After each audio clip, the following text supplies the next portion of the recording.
Namaskar. So, in the last class we were discussing about the series RLC circuit and its response when the source is not available. So, we will continue our journey from there in this week also, and let us see when you apply step input then what will happen. So, let us first understand what we discussed in the last class. We discussed about the source free series RLC circuit, and when we were discussing we mentioned that the characteristic equation which we have we get from Kirchhoff voltage law is of second order in nature, that is why it is called a second order circuit. Now, if you see this figure, the energy is initially stored in inductor as well as capacitor. So, capacitor is initially charged with voltage V naught and inductor is having some initial current as I naught.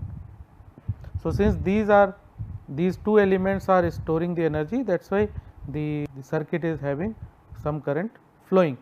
Now, we stabilize that the equation using KVL we will get is second order equation, that is d2I by dt2 plus R by L into di by dt plus I by LC equal to 0. Now, we assumed that the current is A into e to the power sigma t. Now, if you put the value in the above equation and we solve it, we found that there are two roots possible for the equation, and we saw that sigma 1 and sigma 2, and we assumed that let us say alpha is r by 2l and omega naught is equal to 1 by under root LC, and when we simplified we got sigma 1 and sigma 2 as minus alpha plus under root alpha square minus omega naught square, and sigma 2 is nothing but minus alpha minus under root of alpha square minus omega naught square. Now, based on the values of sigma 1 and sigma 2, we found that there are three types of solutions available for the equation. That is, first case, when alpha is greater than omega naught, it means that the circuit has overdamped case. When alpha is equal to omega naught, we have critically damped case. When alpha less than omega naught, we have underdamped case. Now, when we say that it is overdamped and alpha is greater than omega naught, the condition which we got was C greater than 4L by R square. Now, based on that condition, the current value what we found was A1 into e to the power sigma 1 t plus A2 into e to the power sigma 2 t. Now, if you plot the curve, that is the variation of current I with respect to time, we saw that the curve will look like this, which will start from 0 and eventually it will come back to 0 at as time t tends to infinity. Now, second case what we discussed was alpha is equal to omega naught, where the condition is that C is equal to 4L by R square, and we found that current at time t is A1 t plus A2 into e to the power minus alpha t, and when we plot this the value of current I with respect to time t, we saw that the characteristic of the current is as shown in the figure, and we saw that at time t is equal to 1 by alpha, the current will be at its maximum value. Now, the third case what we discussed was alpha less than omega naught. In that case, C was less than 4L by R square, and we saw the current equation which we got was having exponential term as well as sine and cosine terms. So, when we plot the variation of current I with respect to time, we saw that it was exponentially decaying as well as it was oscillatory, that is because of the sinusoidal components available, and the time period was 2 pi by omega d, and it was exponentially decaying because of the exponential component available. So, this is what we discussed in the last class. Now, let us see what are the various properties of series RLC network. Now, we we can say that damping effect is due to the presence of resistance R, because the damping factor alpha depends upon resistance R. So, we can tune the value of R on and get the various kind of damping effects. When the condition is alpha is equal to 0, means R is equal to 0, it means that we have a pure LC circuit, and in that case we will have only omega naught, that is 1 by root LC, because alpha is 0. So, then this is nothing but your undamped natural frequency. So, what will happen in that case, that response is only oscillatory, and then circuit is said to be lossless, and because of no dissipating component, the energy will be keep on oscillating. Now, by adjusting the value of R, the response may be made undamped, overdamped, or critically damped, or maybe underdamped. So, the R is the important component in the series RLC circuit. Oscillatory response is possible due to the presence of two types of storage element. So, here we have inductor as well as capacitor, which act as a storage elements. So, having both L and C allow the flow of energy back and forth, because of that we get the oscillatory response. Now, the damped oscillation shown by the underdamped response of the circuit is also known as ringing. Now, the critically damped case is the borderline between underdamped and overdamped cases and decays the fastest. So, if you have a system which is critically damped, it means that it will decay the fastest. With the same initial conditions, the overdamped case has the longest settling time, because it takes the longest time to dissipate the initially stored energy in the storage elements. Now, if we want the fastest response without oscillation or ringing, what we need to do? We have to make the system critically damped circuit. So, in that case we will get the fastest response without any oscillations. Now, let us talk about the source free parallel RLC circuit.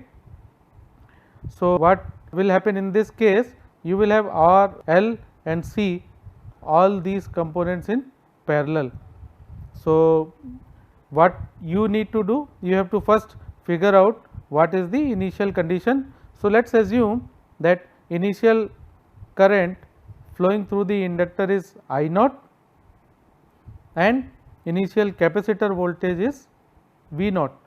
So, what you can write, I at time t is equal to 0 is nothing but I naught, and you can represent it like the integration of V at time t into dt, where integration ranges between minus infinity to 0, because this is the time where the system is at rest initially. So, what is the current flowing at time t is equal to 0 will continue to flow in the circuit at time before t equal to 0. Similarly, for time t is equal to 0, we are assuming that capacitor is initially charged with voltage V naught.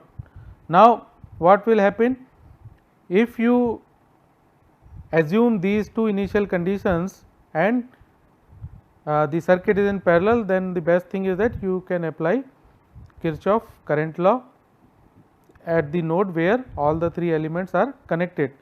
So, now what will happen? You will say that sum of the resistor, inductor and capacitor currents will be 0 at this node. So, you can write the current which is flowing through resistor is V by R. Let us assume that the voltage at this node is V.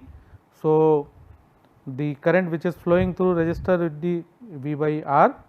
Similarly, current flowing through inductor would be 1 by L 0 to t Vt dt, and the current flowing through the capacitor will be C dV by dt. So, the summation of all those three elements would be 0 at that node.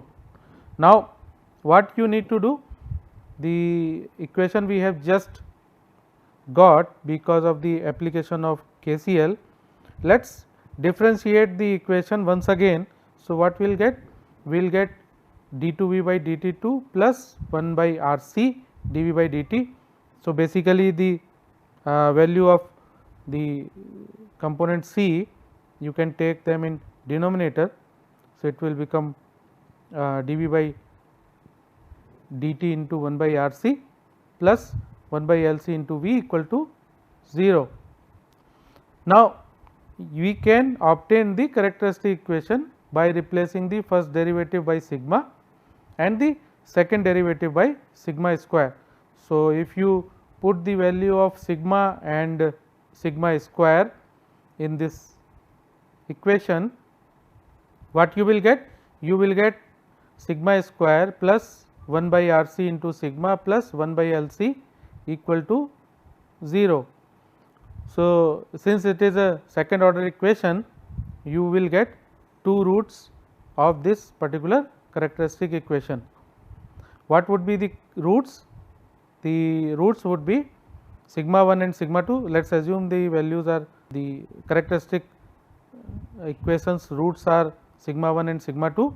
The value of sigma 1 and sigma 2 can be given as minus 1 by 2 RC plus minus under root of 1 upon 2 RC square minus 1 upon LC.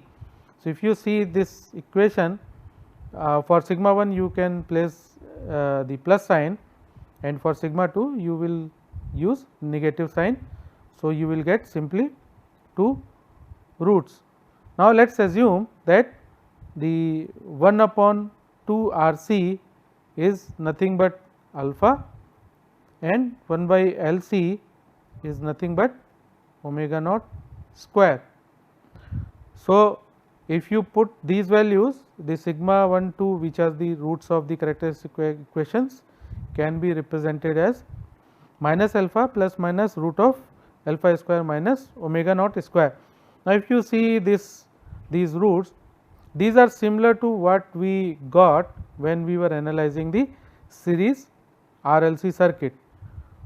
So, what will happen, that you have assumed alpha and omega naught, and based on that you can again have the three possible solutions. So, if you compare similar to your series RLC circuit, in this case also you will get three possible solutions. The conditions for these possible solutions would be, one condition is alpha greater than omega naught, second is alpha equal to omega naught, and third is alpha less than omega naught. Now, when alpha is greater than omega naught, you call it as overdamped case. So, what will happen if you put the condition, if you replace alpha and omega naught values with this with these value which you assumed previously, you will get the condition that when L is greater than 4 R square C, the circuit will be overdamped. Now, in that case the roots of the characteristic equations are real and negative. This is similar to what we got in case of series RLC circuit also. So, similarly, the response which you will get in this case will again be A1 e to the power sigma 1 t plus A2 e to the power sigma 2 t. So, this response would be similar to what we got in case of series RLC circuit. Now, in case of critically damped case where alpha equal to omega naught, your condition will be, the system will be critically damped when L equal to 4 R square C. So, in that case also the roots are real and equal. So, you can say the response would be V t is equal to A1 plus A2 t e to the power minus alpha t. So, this is again similar to what we got in case of series RLC circuit. Now, the third case is underdamped case when alpha is less than omega naught, that means the value of L is less than 4 R square C. So, in this case the roots would be complex and can be expressed as sigma 1 2 is nothing but minus alpha plus minus j omega d, where omega d is root of omega naught square minus alpha square. So, you can compare both of the cases like series RLC and parallel RLC circuits.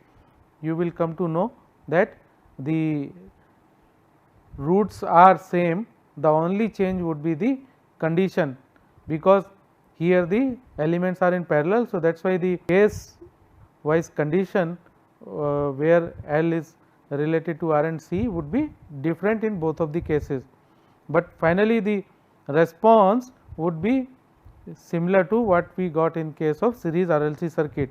So, in this case also V t would be equal to e to the power minus alpha t, which will give you the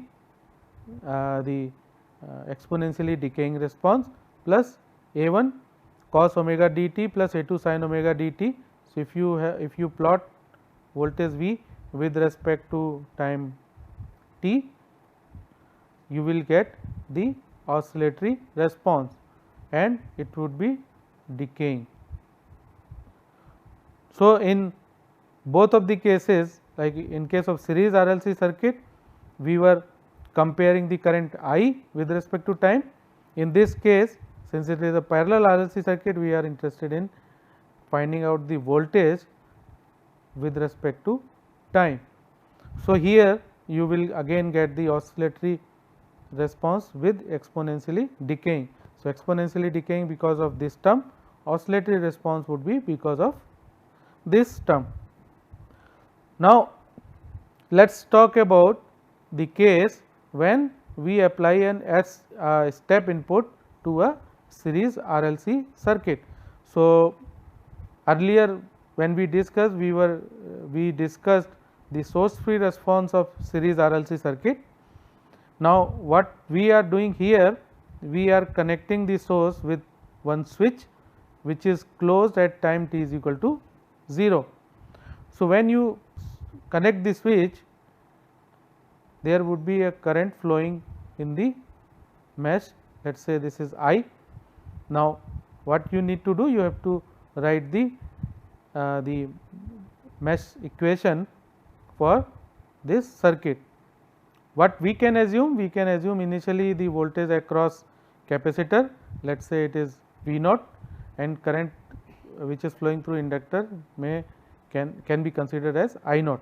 So, these two would be the initial conditions which we know, and based on that we will try to simplify the loop or mesh equation which we get from the KVL. So, when you apply KVL at time t greater than 0, the moment when you close the switch, you will get L di by dt plus Ri plus V, which is voltage across capacitor, equal to external voltage source Vs.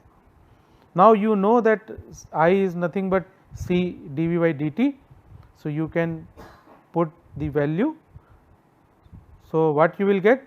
You will get the equation in second order. So, what you will get? You will get d2V by dt2 plus R by L, you can take L in the denominator, plus V divided by LC equal to Vs by LC. So, this is what you get when you put the value in the equation. Now, when you compile the characteristic equation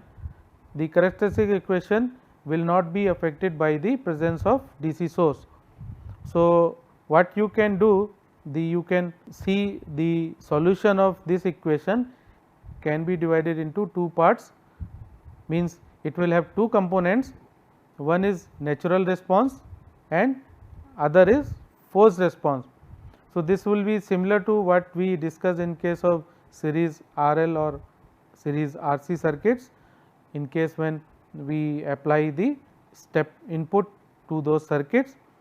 So, similarly here also we can divide the total response of the circuit in two parts, one is natural response and other is forced response. Now, you can see that the total response will be can be written as the forced response, that is VFT, plus natural response, that is VNT. Now, to find the natural response, what you need to do, you have to set the value Vs equal to 0. So, when you put the Vs value Vs equal to 0 in this equation, so you will get only the left side component and this would be equal to 0, and this is same equation which we get when we analyze the series RLC circuit without any external source. So, based on the previous discussion, in case of source free series RLC circuit, we can write simply the natural response of the circuit, and we can also say that there are three conditions which are underdamped, overdamped and critically damped cases. In case of overdamped, what we can write, Vt is nothing but A1 e to the power sigma 1 t plus A2 e to the power sigma 2 t. Similarly, in case of critically damped, you can write Vt is nothing but A1 plus A2 t into e to the power minus alpha t, and in case of underdamped case, the value of voltage at time t would be e to the power minus alpha t into A1 cos omega dt plus A2 sin omega dt. So, these three equations are same equations which we got when we were analyzing the series RLC circuit without any external source applied. Now, to find the forced response, you need to find out what would be the steady state or final value of voltage. So, that is Vt means the time which tends to infinity. The final value of capacitor voltage will be the same voltage, that is the source voltage. If you see the figure, when you keep on this particular switch on for very long period, what will happen? In that case, your inductor will act as a short circuit. So, the total voltage would be applied across the capacitor will be equal to the source voltage, because after the capacitor is charged to its full value, your current I will also be 0. So, you will get finally the capacitor voltage equal to Vs. So, the same value we will use and we will say that the forced response is nothing but the source voltage. So, this we have got. So, what we can write now, the complete solution for the overdamped, underdamped and critically damped cases can be written as Vt. So, in case of overdamped, you will say that it is Vs plus A1 e to the power sigma 1 t plus A2 e to the power sigma 2 t. In case of critically damped, you have to just write Vs plus A1 plus A2 t into e to the power minus alpha t. For underdamped case, you will write Vs plus e to the power minus alpha t into A1 cos omega dt plus A2 sin omega dt. So, this would be in case of underdamped case. Now, what is left is the value of parameters A1 and A2. So, these values we can calculate with the help of initial conditions which we assume that at time t is equal to 0, we have voltage V naught and current which is flowing through inductor is I naught. So, we can use that value and find out the value of those constants which are unknown in these three equations. So, with this we can close our today's session, where we discussed about the step response of a series RLC circuit. So, we will continue our discussion in the next class, where we will discuss about the step response in case of parallel RLC circuit. Thank you.